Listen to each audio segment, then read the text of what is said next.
So we've got our next interview here. We are back on the team bus with Uffe. All right, so let's just get right back into it. So why don't you introduce yourself and tell us where you call home? My home is the Netherlands. I'm actually Danish by birth, but I've lived so long in the Netherlands that Yeah, now it's. In the beginning, I used to go back to my home country, yeah, and it was really going back home. But now, when I return, it's like coming back home. yeah, absolutely. So, Netherlands, Europe, Yeah, yeah, very yeah. flat place. Very, it is. It is. So we hear.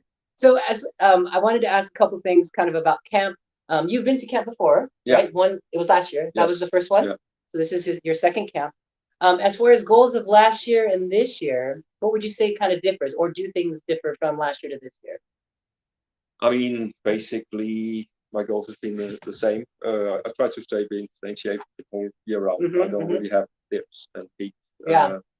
What was different this year was that I had some issues last year. I fell on a bicycling trip in the Balkans and hurt my hip. And I also needed to have a cataract operation for my eye That was last year or this year? last year. Oh, it was all last year. Oh, I thought it And was more recent. I mean, I postponed that cataract operation, which I shouldn't have done because once it was done, I feel that I'm generally in much better shape. So, Yeah. It's a I very, mean, it's a pretty common procedure. last year I would train up Yeah. and it would be like I would trip over it. And I would, and I thought, okay, I've been overtraining, but now I can go to the limit. And, Yeah, you've been pretty consistent. I was just telling Eric that I've been watching some of the early morning streams for us, and you guys have been a really good team, being really strong in those morning races, huh? Yeah. I mean, I saw a progression there because I had to take some rest after my eye operation in November, and I was building up. Got it. Do you have other things that you race and build for at home, or what do you typically? Yeah, what I is your mean, my season look like? situation is now.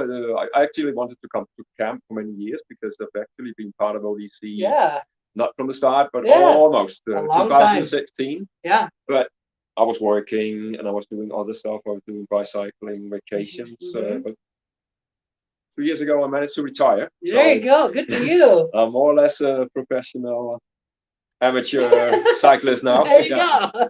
That's awesome. So I do in the course of the year, I'll do a number of bicycling vacations, and I sort of train up to them because I want to be in shape for those. Got it. And so for a lot of those, a lot of people will do it for, to build up your fitness, to have a good time, to do those, to see places. Are those some of your goals as far as when you go to these cycling vacations? I mean, to be honest, I go for first of all, I go for the social part because it's a big group. I live alone with my son.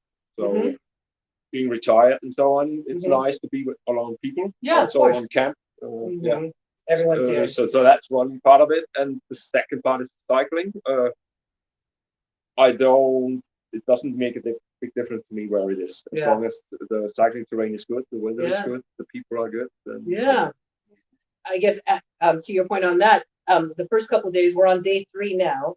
Tell me how the first couple of days have been for you and riding. You've done some of these routes before. Some of them were new, but tell me how the first 3 days. Last year I missed out on Barclay Lake, which is the first day, which is a big ride. It's always probably better with everything that had happened last year, but yes. Yeah.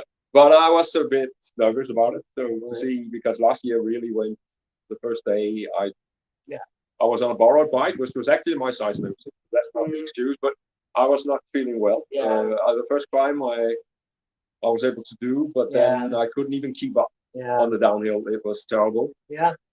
So I thought this could be a jet lag thing, which surprised me because normally I don't suffer a lot of jet lag. I sleep on the plane. You're good. But this year everything went fine. So, we were talking earlier, I think it was with Mitch. That final drop down to Bartlett Lake is always so fun and beautiful, just like seeing everything and getting down there and having the whole group down there. It heats up a little bit when you lose altitude. It's very nice. Yeah, and then the ride back. So that's good. And then day 2, you guys did kind of an easier ride, did a little coffee stop, that sort of thing. So that was nice. That was actually quite interesting because I haven't been down to Scottsdale before. So it's a nice little area. Yeah. Also because I've not been to the US other than camp. I mean, I've transited. Through the US, but you don't see anything doing that. So it's interesting to see how does the town look in the US. And it is different. It is. Yeah, the town here, I do really enjoy Scottsdale. It's very small. We call kind of quintessential. It's a really nice. It's a very chill place. It is. Yeah, yeah. I mean, it's not representative of the No, whole US. no. I think it's, I definitely don't think it's a very niche spot. yeah. And then today was pretty spicy from what I hear. So tell me about today's kind of shorter riding route. Yeah, the idea was that not to go too far from home if the know. weather should come in. So we were cruising around to this place, but Greg had sort of tried to map all the punchy climbs we could do here Yeah. without trespassing somebody's property. So we basically did that. And, that's great. And so from the couple that on the team bus today, I heard you were the guy to chase after. Yeah. No, but I mean, it's going really well. I mean, on the first day, I felt when I stand up, when I climb with power, and sometimes when you're in good shape, you get that feeling that it works, that it's actually pleasant to give the punch. Yeah, that's super exciting. That's super exciting. And I mean, I also managed to drop some weight. Actually, I had the same weight for like, I think 12 years. And since December, I've managed to drop 8 pounds.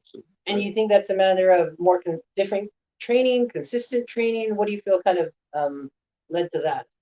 Yeah, the problem I think I had was that while I was commuting to work, while I was still working up till 2 years ago, I had to get out early in the morning and go for 20 miles. Yeah. So I would very often eat at night or late in the evening to fuel up for that. Yeah. And that's a bad habit. And I've actually spent the 2 years kicking that habit, and I managed to kick it now. And this just means that I go to bed, that's it.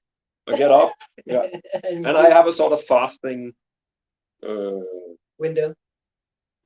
Yeah, what pattern to the day. When I get up, I don't really have a lot of appetite, so I leave it there. As for lunch, I have a light lunch, and then in the evening I fuel up.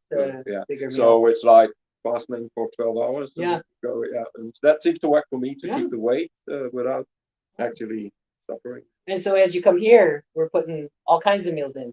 Yeah, but here my focus is we are doing like 250, 300 TSS a day. So my focus is just eat as much as you can. As much as you can. Absolutely, absolutely. So we're asking all the attendees as well today is who do you feel that you were kind of the most excited to meet here at camp this year? So this is your second year at camp. Who do you feel? I mean, it's difficult because the first year was completely flabbergasting. Seeing people that you've ridden with for 5 years for the first time.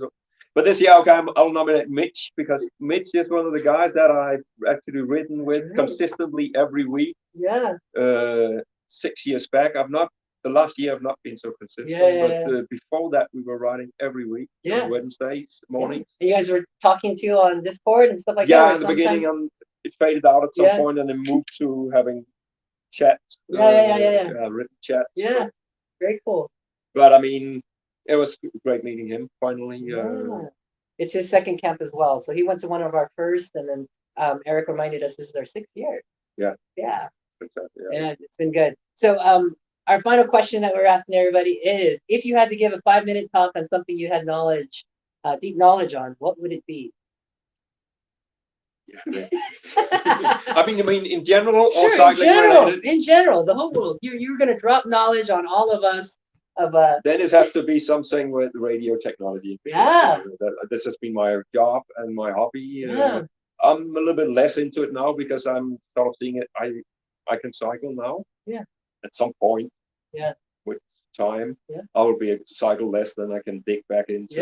Does that cross over with anything that Andy does, or is that something different than what Andy what Andy does? Not Andy, not this Andy, our other Andy Lawton. Yeah, certainly. Yeah. Kind of stuff he enjoys. Yes. It kind of all goes over my head when he starts talking about it. Yeah. I mean, we're a little bit different. He is more into sort of local communication, where I'm into extreme stuff like bouncing off the moon and reflecting on northern lights and stuff like that. Awesome. That's crazy. Yeah. I mean, it's difficult. You can't do it in 5 minutes. Yeah. But it's you combine knowledge about radio technology with knowledge about Earth physics. That was your work too. Yes. Well, my work was the radio part, so constructing mobile phones and radio transmission. Wow, that's amazing. And so we've got a really big rest of the week. Today's kind of been hump day. We've got Thursday, Friday, Saturday. And are you you're leaving early Sunday? No, I'm flying out late, So late Saturday. you'll get a Sunday ticket. Oh, late Saturday. Yeah, late Saturday. Gotcha. So we got some big rides. Friday's always a big one. Is there one that you're looking forward to? Yes, because I did it last year, so I know exactly what it is, and I think I can enjoy it now. Yeah. Last year I was terrified. Yeah. Will I make it back? Yeah. But luckily, Don Larson told me back. So there you go. Yeah, Toby's the great one. Excellent. Well, I want to thank Uffe for his time, and it looks like it's time for dinner. Again, thanks for everyone joining in. I hope you're really enjoying these short versions of On the Team Bus, and hopefully we can bring a couple more for you here into the evening, because it is hump day, and we're going to be getting ready for dinner. So I'll bring a couple videos from there. Thanks again, Uffe. Cheers, guys. Thank you.